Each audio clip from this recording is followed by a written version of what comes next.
आगामी विधानसभा चुनाव के मद्देनजर समाजवादी पार्टी विभाजन को मजबूत करने में जुट गई है। कार्यकर्ताओं में नई ऊर्जा का संचार करने के लिए गुरुवार को धर्म नगरी चित्रकूट के 2 दिवसीय दौरे पर आए समाजवादी पार्टी के राष्ट्रीय अध्यक्ष और उत्तर प्रदेश के पूर्व मुख्यमंत्री अखिलेश यादव का हवाई पट्टी पहुंचने पर सपाइयों ने जोरदार स्वागत किया। इस दौरान सपा मुखिया अखिलेश यादव ने कानून व्यवस्था को लेकर सूबे की योगी सरकार पर जमकर हमला बोला। श्री यादव ने कहा कि योगी सरकार में कानून व्यवस्था ध्वस्त है। लगातार वृद्धि, हत्या, लूट और बलात्कार की घटनाओं से पूरे प्रदेश की जनता त्रस्त है।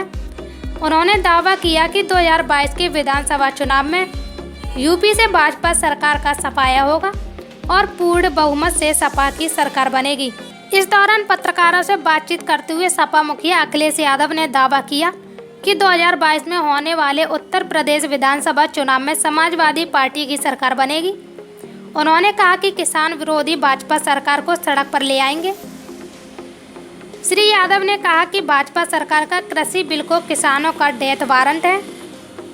यह विधेयक केवल पूंजीपतियों को लाभ पहुंचाने वाला है। भाजपा सरकार लगातार किसानों का तिरस्कार कर रही है। सपा मुखिया ने कहा कि किसानों के हितों की अनदेखी करने वाला जो कृषि विधेयक भारत सरकार लाई है, उससे किसान अपनी जमीन का मालिक न रहकर मजदूर हो जाएगा। कृषि उत्पादन मंडी की समाप्ति और विधेयक में न्यूनतम समर्थन मूल्य मिलना सुनिश्चित न होने से किसान अब अपनी फसल औने पौने दामों पर बेचने के लिए मजबूर होंगे। इसके अलावा श्री यादव ने कहा कि इतना झूठ और भ्रष्टाचार किसी सरकार में नहीं रहा है और भाजपा सरकार किसी के साथ कुछ भी कर सकती है। पूर्व मुख्यमंत्री ने कहा कि समाजवादी पार्टी किसानों के आंदोलन में पूरी तरह से उनके साथ है। कहा कि भाजपा सरकार ने सबसे ज़्यादा झूठे मुकदमे समाजवादी पार्टी के नेताओं पर लगाए हैं। उन्होंने कहा कि आगामी विधानसभा का चुनाव सपा अपने दम पर लड़ेगी। यादव ने आरोप लगाया कि भाजपा सरकार की गलत नीतियों और फैसलों से देश की अर्थव्यवस्था बर्बाद हो गई है। सपा मुखिया ने बदायूं कांड को लेकर भाजपा सरकार पर जमकर हमला बोला। उन्होंने कहा कि मंदिर जैसी पवित्र जगह पर मां बेटी के साथ हुई दुष्कर्म की जघन्य वारदात ने देश को शर्मसार किया है। पूरे प्रदेश में महिलाएं सुरक्षित नहीं हैं।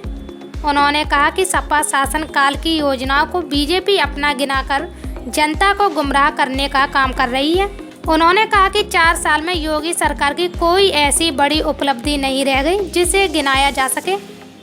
चित्रकूट में भी जो विकास कार्य सपा शासन काल में हुआ था, योगी सरकार उनका रंग बदलकर अपना गिना रही है।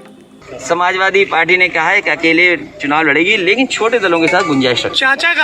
चाचा आप मिल लो उनसे। नहीं, वो आ रहे हैं आपके साथ आ रहे हैं। अखिलेश भैया, यूपी सरकार की महिला मिशन शक्ति चल रही है और इस दौरान हाथरस के बाद बदायूं कांड आ गया। देखिए, भारतीय जनता पार्टी धोखे के अलावा, झूठ के अलावा क्या कर रही?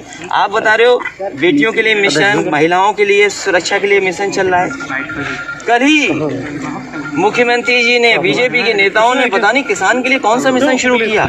और आप चित्रकूट के लोग जानते होंगे, यहाँ पर किसान एक कार्यक्रम हुआ था, क्या बच्चों को नहीं बैठा दिया उसमें? जी, क्या बच्चे बैठ करके किसानी सीखें, खेती सीखें? और हम समाजवादियों पे कहते हैं कि ये किसान नहीं है। यहाँ जितने लोग खड़े हैं सबके पास खेत हैं, हम पे खेत हैं। 400 बीघे से ज़्यादा खेती होती है हमारे पूरे परिवार की। बताओ, धान की कीमत जब हमें नहीं मिल सकती तो ये किसको दे देंगे? क्या गोरखपुर में लूट नहीं हो गई धान की? क्या महाराजगंज में लूट नहीं हो गई? क्या देवरिया में लूट नहीं हो गई? बलिया में नहीं लूट हो गई? गाजीपुर में नहीं लूट हो गई? पूरे उत्तर प्रदेश में धान लूट लिया गया।